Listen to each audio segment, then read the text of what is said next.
The XFL has its Week 6 TV ratings, and they rebound with the help of ABC. Plus, we go over the attendance numbers for our main man, Mike Mitchell. Got all the information, so the TV ratings are in for Week 6 of the XFL season.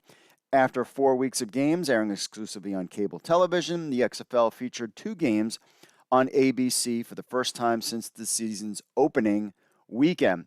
The XFL never encountered a Week 6 or March Madness 6 years ago. That's a great thing, huh? That's a good thing.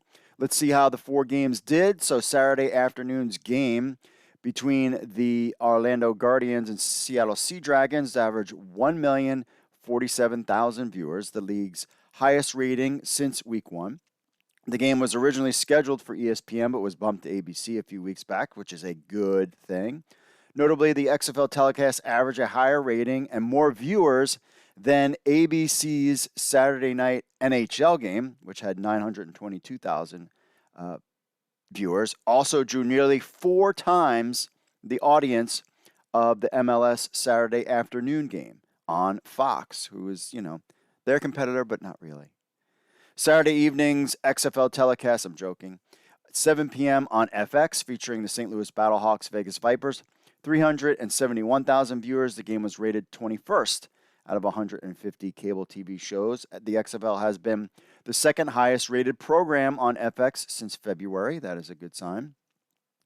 Sunday's game on ABC of the Arlington Renegades versus San Antonio Brahmas on ABC. 753,000 viewers. The telecast faced stiff competition nationally and locally in Texas. The Longhorns playing directly against the game in the NCAA tournament. There were 6 UFL games on broadcast network television, Fox and NBC, that averaged fewer viewers than Sunday's XFL game. So just kind of keep that in mind as well. The final game, this to me was a little disappointing, but the final game, Week 6 of the XFL, the big game, the one that I was at, and if you were watching the game, you would have seen me on television. Yay me. The DC Defenders, it was when Max Borghi got the touchdown, and then you could see me on the sidelines there in my seats. DC Defenders, Houston Roughnecks, showing an average of 371,000 viewers. The game was ranked 52nd out of the top 150 cable TV shows. These are the 2 premier teams, the 2 top teams. DC Defenders, undefeated. Brett Beersnake Central, talking about the, Audi Field. Thought it would be a bigger one there. But so, Week 6 TV ratings resulted for the XFL on ABC didn't match up to the numbers they produced in Week 1, 1.6 million average. The dip in viewership from Week 1 sample viewership is to be expected. However, the viewership numbers the XFL produced in Week 6 can only be seen as extremely positive. This is what he's saying. Context is important in this discussion, and it's been lacking in incredible media coverage. Even though poor Mike, every time he posts it, and anytime we post anything that's good news for the XFL, we're conspiracy theorists and propaganda and whatever, you know what I mean? Like, just admit you just want the league to fail. That's all you want. That's all you care about. And then let's move on.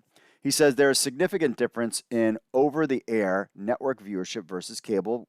We know that media outlets have utilized false equivalency in their reports on the XFL ratings. And that's been the problem. They're like, oh my gosh, the ratings have tanked. Well, yeah, because it's on cable. And this goes for the USFL as well. They willfully ignoring things like multiple games ending at 2 a.m. Eastern, for example, on non-traditional cable sports outlets like FX. Yet they still get good numbers. The dip from the opening weekend also was bound to happen. We all knew this. We said this in the beginning. Look at all of our episodes. But the lack of destination program created by oddly scheduled games on different dates and the multi-week gap between network airings could have hurt the XFL, and it didn't because they still get strong numbers. There is a fan base. They locked into the old fans. It just needs to grow with new ones. Half the battle in finding an audience is having an audience know where to find you. The most avid supporters, the alt football nation, XFL nation, they know where to find the games. But for the casual viewer, the league's minimal promotion and lack of a network presence for several weeks can help further enhance the common out of sight, out of mind approach casual viewers typically have towards these entities. Perhaps More momentum can arrive in the coming weeks with March Madness out of the way. The Final Four does take place this coming Saturday, but you have Major League Baseball coming online.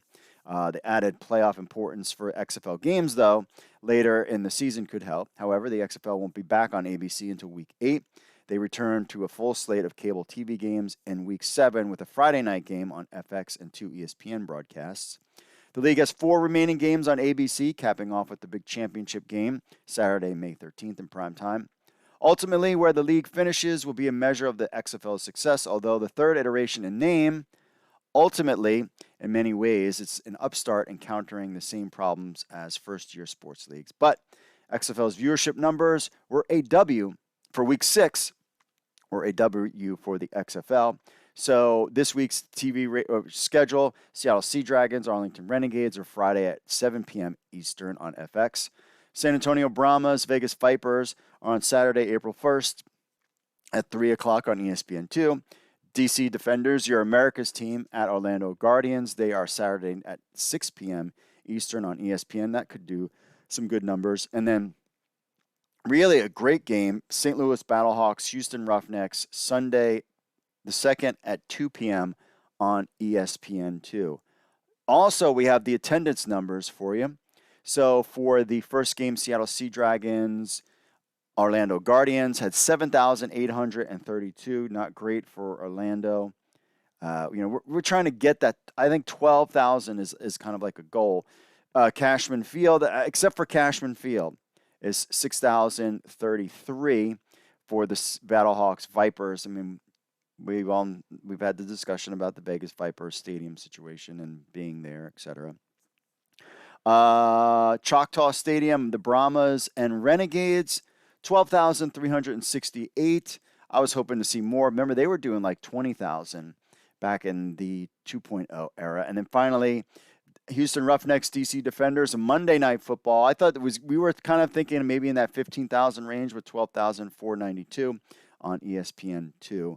And there is your attendance numbers. And we've heard through the grapevine, our sources and stuff like that, that the league is not really, especially the first year, they know they didn't put in a lot of promotion. They know they brought people in within a month before the season was starting because they just wanted to kind of get through the first season, see things are, and then go from there. But, I mean, just being at the games, I saw more corporate sponsorships. I saw more commercials. There's more stuff going on, and as the weeks go on, and then they'll have basically a full year to do all sorts of promotions, season ticket sales, and get people interested. This, from what I was told, and use the term, this was just planting the seed for the first season. So we'll see how things go. So what do you guys think about the ratings? Let us know in the comments.